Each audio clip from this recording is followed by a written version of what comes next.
She may be using the language of authority, but she will never have real influence until she puts her attention out. I saw this over and over when I was training less experienced dominatrixes.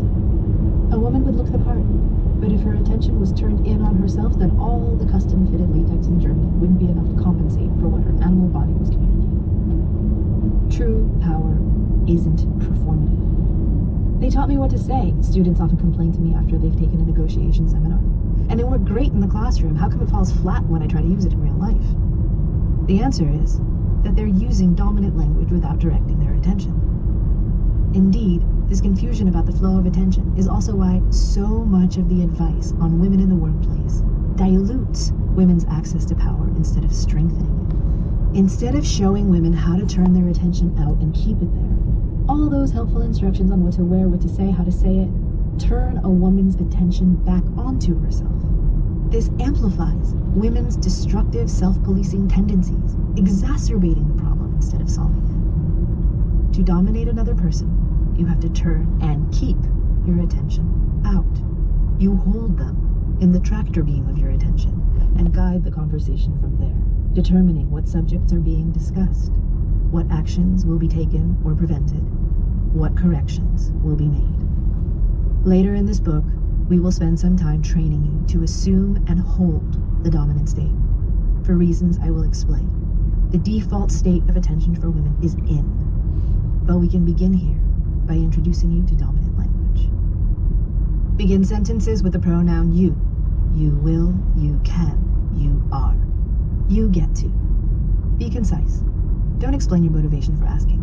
Give extremely specific instructions, telling the other person exactly what to do, how to do it, and when to do it. So instead of be more romantic, you will say, clear your schedule on Sunday night and take me for dinner at La Perouse.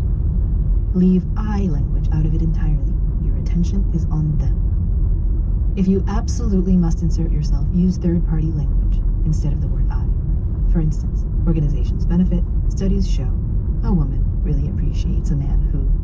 A relationship flourishes when. This may sound awkward and stiff, and not at all the way you ordinarily talk. That's not surprising, given how many of us default to apology and softened language when we ask for something. Dominant language on its own isn't enough.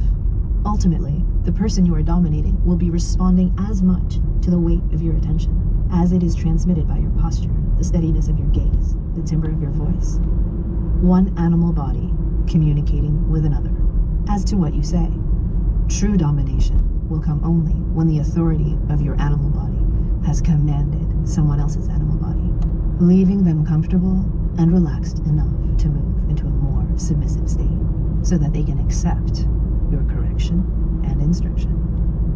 And in that case, it won't matter what you say so much as how you say it, and because your attention is out, you will see how your suggestions and corrections land with the other person. A truly embodied Dom's attention is so far outward that she practically disappears to herself. This focused attentiveness is the real gift of the dominant state of attention. With the information you harvest through your attentiveness, you will know exactly how caring, ruthless, truth-telling, funny, formal, strict, or playful to be.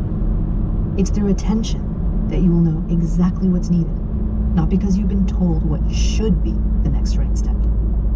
If the other person's shoulders are hunched in protection and their face is frozen and non-expressive, for instance, then you will know they are guarding themselves, which will in turn suggest that you offer a soft introduction to a hard truth you're about to deliver. A scattered, disoriented state, which the other person may reveal through a series of erratic, skittish movements, may require a grounding statement, a description of what's happening right now. It seems like my comment has upset you. An inability to make or maintain eye contact is often an indication of shame, which may require a judicious application of charm and humor. Charm and humor might also be a good way to disarm a raised voice and aggressive body posture. But this is why these are not prescriptions. If you see X, do Y.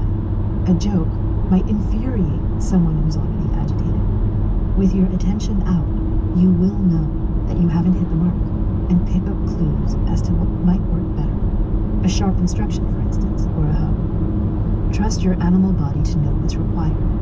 It will, if you keep your attention out. And you will know it is working because you will see the other person's body change. 1,000 micro expressions to indicate softening and trust. When I was training new dominatrices, I noticed that they were often quite oblivious to what was really going on with the other person in the room. Because they were self-conscious, they were missing the more subtle reactions, signals that the other person had gotten triggered or lost or shut down. They didn't notice when a client's shoulders melted or his face relaxed, indicating that they could push further. And they weren't attentive to bracing or flinching or retraction, warnings that they were moving too fast or too hard. We are not encouraged to think or talk about what our animal bodies know. It's considered woo, it's not science. And yet, imagine going back 100 years and telling your great-grandmother that